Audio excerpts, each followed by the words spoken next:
In the late 19th century, mysterious cities materialized across the globe, as if from nowhere. They were majestic ensembles constructed in the classical style with enormous domes, endless colonnades, statues, and palaces. These cities, which official history designates as the world's fairs, shared one strange fate. They were all destroyed. Hundreds of magnificent buildings, entire districts built on an incredible scale, vanished almost without trace. Who would create such incredible structures only to immediately tear them down? And behind this facade of progress, could something far more ancient and significant be hiding? Perhaps these weren't temporary decorations for a fair, but the last tangible traces of a world that has been deliberately hidden from us. These ghost cities emerged rapidly, their scale staggering the imagination. The 1901 Pan-American Exposition is a striking example. Tiny human figures wander among giant statues and monumental pedestals lost against the backdrop of colossal architecture. These spaces feel as if they were built not for humans but for giants. The palaces and pavilions loom over the viewer as if to remind them of their true place in this world. But the real mystery begins when we try to understand the purpose of all this splendor. The official version states that the world's fairs were purely commercial events, showcases of technological progress. They were platforms where leading nations displayed their achievements. Steam engines, electric generators, the first telephones and railways, places where contracts were signed, factories were opened, and trade routes were established. It was all for the sake of profit and a demonstration of industrial might. This sounds logical, but that logic falls apart the moment we look away from the machines and at their surroundings. Why build entire cities of stone with giant domes, spires, and statues for a temporary fair scheduled to last only a few months? What does the enormous statue of a Roman emperor at the Chicago exhibition symbolize? What does it have to do with trade and industry? The questions multiply with every step through these vanished avenues. Why, among the steam engines and electrical novelties, does a rostral column suddenly appear decorated with the prows of ships as if transported from an ancient harbor? Why are the pavilions guarded, not by portraits of presidents or busts of great inventors, but by stone lions, griffins, and winged gods? The names of these mythical heroes and creatures have long faded from human memory, yet their images continue to dominate this festival of progress. At first glance, the fairs were a hymn to the coming new era of electricity, the telephone, and radio. Humanity was entering the 20th century, illuminated by the light of science. But if you look closely at the buildings themselves, at their stucco, bas-reliefs, and sculptures, it becomes clear they are trying to tell us something entirely different. It was a strange dual language. On one hand, a declaration of a technological breakthrough. On the other, an architecture steeped in the symbolism of an ancient, almost forgotten power. It was as if the unseen organizers were saying, "Yes, we are giving you technology, we are giving you light and new opportunities, but do not forget who is above you. Do not forget the true hierarchy of this world." This strange discrepancy, this duality, permeated everything, and all these inexplicable elements were subject to a single style which historians would later call Beaux-Arts. Officially, it's just a fashionable French architectural movement from the late 19th century. But when you look at these giant halls, domes, and symbols, you realize this is not just architecture. This style is too strange, heavy, and almost oppressive. It lacks practical logic. It lacks utility, but it possesses something more, an echo of another civilization. What if it's not just a style, but an encrypted code, the key to understanding the true purpose of these grand and fleeting structures? This architectural language, commonly known as Beaux-Arts, is too simple a name for what it truly represents. This is not just a style, it is a system, a philosophy embodied in stone. Its main feature is a complete disregard for the human scale. Buildings in this style are not designed for comfort or convenience. They are heavy, monumental, and deliberately overpowering. They loom over people, making them feel insignificant. There is no practical utility in this architecture as we understand it. It does not serve everyday needs, but it has another higher logic, the logic of power and eternity. It is designed not to accommodate man, but to show him his place in a strict and unshakable hierarchy of the universe. Every detail in this language has meaning. These are not mere decorations, but symbols, signs meant to be read. The countless bas-reliefs, statues, and ornaments are not random decor but a carefully crafted message. When lions or griffins stand at the entrance to a pavilion, it is not just a tribute to classical fashion. In ancient cultures, they were always guardians, protecting the threshold between the world of humans and the world of the gods, between the profane and the sacred. Their presence here is a clear sign. You are entering a special space where different laws apply. The winged figures, whether they are goddesses of victory or angel-like beings, are not just elegant sculptures. They are eternal observers, an all-seeing eye, reminding us that all human actions are under the constant supervision of higher powers. Once you recognize this system, the official story that Beaux-Arts was merely a fashionable French style from the late 19th century begins to seem highly doubtful. Could such a profound language steeped in ancient symbolism have appeared out of nowhere like a passing trend? It seems unlikely. It feels less like an invention and more like a revival, an echo of another much older and more powerful civilization, for which such architecture was a natural expression of its worldview. It is as if the architects of the 19th century were not creating something new, but were reproducing from memory or from some surviving blueprints, fragments of a long-lost world. But if that is the case, where else might we have seen such images? The answer comes from a most unexpected source, and the key is a seemingly minor but constantly recurring element. Amid all this architectural diversity at the fairs, one often finds the rostral column, a monument decorated with the prows of enemy ships, an ancient symbol of naval victory. Its presence at an industrial fair in Chicago or Paris is completely illogical. But the most astonishing thing is something else. This column, with all its characteristic details, looks exactly like one found in the engravings of an 18th century artist. His name was Giovanni Battista Piranesi, and he is believed to have drawn only majestic but fictional ruins, the product of his artistic imagination. However, such a precise match forces us to ask, what if they weren't fantasies at all? What if Piranesi was documenting a reality we simply don't know? The work of Giovanni Piranesi, long considered a brilliant but dark fantasy on the theme of ancient ruins, is suddenly seen in a completely different light. His engravings, filled with gigantic arches, fragments of columns, and abandoned temples, cease to be mere art when placed side by side with photographs from the 19th century world's fairs. This striking resemblance is no coincidence. It is the key to the puzzle. Let's look closely at the foreground of his works. These are not picturesque ruins overgrown with moss. This is chaos. Shards of cornices, broken stone blocks, fragments of statues, all piled together as if after some catastrophe. Now let's transport ourselves to the Chicago Exposition.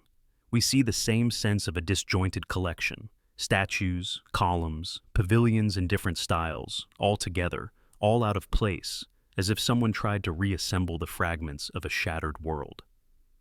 And at that moment, a strange but compelling thought arises. What if Piranesi wasn't drawing a fantasy at all? What if we are looking not at imaginary ruins of ancient Rome, but at a real scene that he witnessed in his own 18th century? Not a city, but specifically an exhibition, a stage set, an exposition that brought together the very same things we see in the photographs from Chicago or Paris. It was an attempt to gather the surviving artifacts and symbols of a lost world and display them to new people, perhaps survivors of a global cataclysm.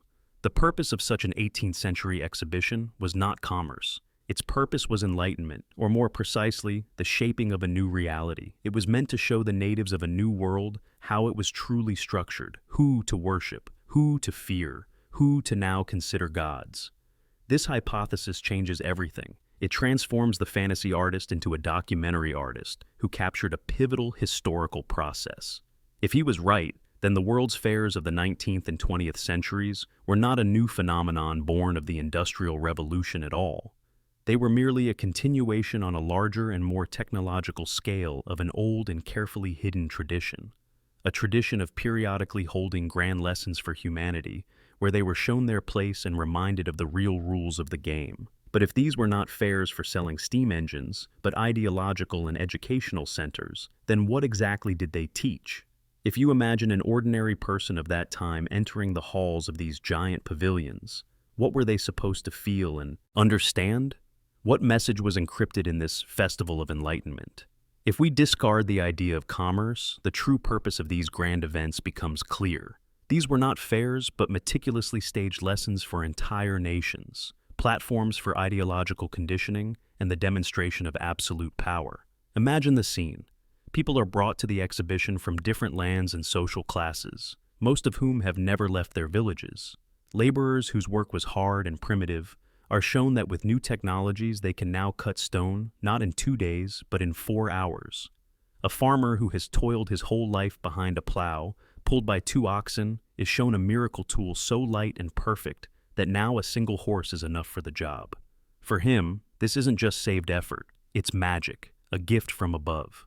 Weavers are shown mechanical looms where the complex interlacing of threads is now handled by the soulless but incredibly efficient power of water or steam.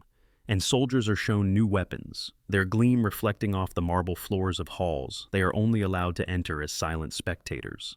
The exhibition was a success. The memory of it as a great festival of enlightenment and unseen wonders would long warm the minds and heart of those who attended. But the technological novelties were just the bait, the first most obvious layer of the message. The main lesson was not in them. It was a brilliant psychological device. The gift of technology was not presented in a humble workshop or a market square, but in a temple, in a grandiose palace whose ceilings were lost in the heights, surrounded by statues of winged gods and ancient heroes. The majesty of the architecture became inextricably linked in the viewer's mind with the source of the gift itself. The main message transmitted through stone and marble was simple and all-encompassing. We, the unseen architects of this world, give you technology. We give you light, ease your labor, and make your lives better. Accept these gifts, but never forget who is truly in charge. The classical architecture, the statues of gods, the mythical beasts, all served as a constant nonverbal reminder of a higher power that stands above presidents, kings, and any human government. It was a demonstration of the true hierarchy encrypted in symbols. This approach explains everything. The inhuman scale which was meant to inspire sacred awe and suppress the will. The abundance of ancient symbolism referring to the original sources of power. And finally, the strange mismatch between the stated industrial purpose and the actual classical setting. Technology was the tool and the architecture was the instruction manual, a reminder of who holds the monopoly on progress. But then, if these magnificent cities were so important as centers for demonstrating power and controlling consciousness, the most logical and most uncomfortable question arises. Why were they so quickly and ruthlessly destroyed? Why were these monumental testaments to power erased from the face of the earth as soon as they had served their purpose? And why was their fate so different in America and in Europe? The mystery of these vanished cities deepens when we begin to analyze the process of their elimination. Until the 1940s, the same thing happened all over the world, as if on command from an unseen hand. Majestic districts with domes and colonnades were rapidly erected, and then just as rapidly destroyed. However, on closer inspection, it becomes clear that there were 2 completely different scenarios for this destruction, and geography played a key role in them. The first scenario, which can be called the American sweep, was implemented in North America. Here, nearly all the exposition cities were wiped from the face of the earth, leaving almost no trace behind. The whitest stone districts and majestic pavilions vanished, as if they had never existed. The official version intended to explain this phenomenon sounds plausible only at first glance. We are told that all these grand palaces and temples were temporary structures made of cheap materials, wood, plaster, and fabric. They were supposedly just framework decorations, quickly built for the fair and just as quickly demolished after it ended. However, photographs from that era tell a completely different story. These buildings look absolutely monumental, as if they were carved from solid granite or cast from stone. Their massiveness, detail, and scale give the impression of eternal structures, not temporary pavilions. Nevertheless, not a single one of them survived more than a few years. Everything was destroyed.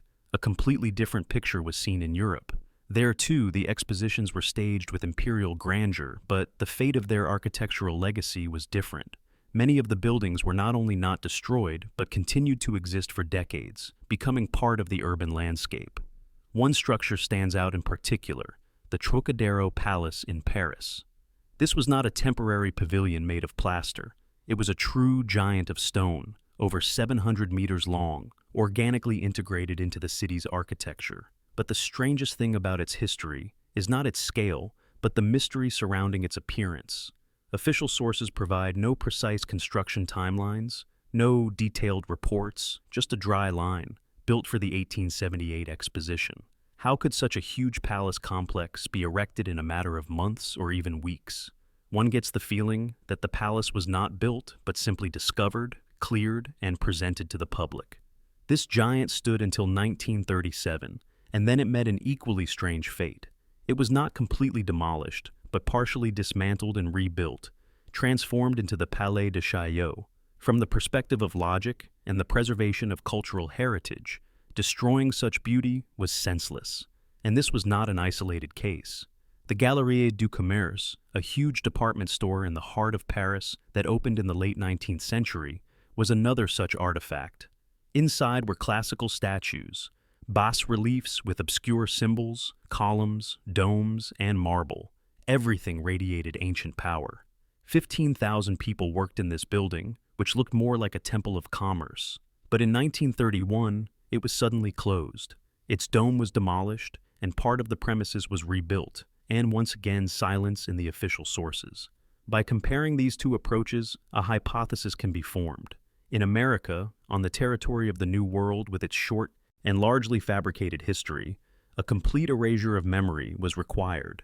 It was necessary to create a blank slate on which a new desired history could be written, leaving no material evidence of what came before. In Europe, however, where ancient history and architecture had much deeper roots, a complete erasure was impossible. Therefore, a different method was used here: repurposing. The surviving evidence was not completely destroyed, but was rebuilt, integrated into a new context, stripped of its original meaning, and turned into a part of the official safe history.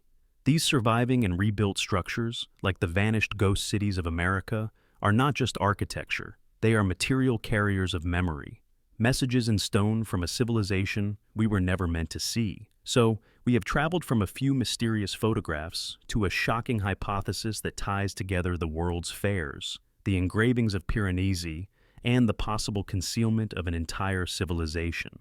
We have seen how the official story of temporary fairs crumbles under the weight of inexplicable facts, the inhuman scale of the architecture, the mismatch between industrial purpose and classical symbolism, and finally, the systematic but selective destruction of these grand ghost cities around the world. The picture that emerges is not a story of progress and trade. It is the story of a grand spectacle staged on a global scale whose goal was the formation of a new humanity and a new world order. These expositions were not just a demonstration of technology. They were an act of creating a new reality. Through monumental, overpowering architecture and the language of ancient symbols, people were sent a simple and unambiguous message about their place in this world. It was a lesson in hierarchy, a reminder that above all earthly powers, there exists another higher force, which is the true source of progress and authority. Technology was merely a gift, a tool presented within the walls of a temple to forever link the receiving of benefits with submission in people's minds. And the engravings of Piranesi, which we have been taught to see as fantasy, could very well be the documentary evidence of an early act in this global production, an attempt to build the stage for a new world from the rubble of the old. But these buildings are not just the past. Their symbols and their echoes still surround us, even if we don't realize it. The architectural language of power that was so vividly displayed at the fairs has not disappeared. It continues to live in the facades of government buildings, banks, courts, and universities around the world. Lions and griffins still guard the entrances. Columns still support the arches. And classical heroes and goddesses still look down on us from the pediments. This code continues to operate, transmitting ideas of order, strength, and an eternal hierarchy. Perhaps the key to understanding why our modern world is structured the way it is lies in correctly reading these messages in stone, in realizing what program they continue to carry within them. Perhaps this is precisely why the traces had to be so thoroughly erased. The complete destruction in America and the careful remodeling in Europe were two methods for solving one problem: to sever the link between a symbol and its original meaning, to turn the living language of power into a dead architectural style. to destroy the memory that these cities were not built in the 19th century, but perhaps merely restored and revealed to the world as part of a grand plan. Therefore, the final appeal is for everyone to start looking at the architecture of old cities not as beautiful scenery from the past, but as evidence in the greatest case of hidden history. Ask yourself, what were the builders really trying to tell us? And why did those who came after them go to such great lengths to make us forget it all?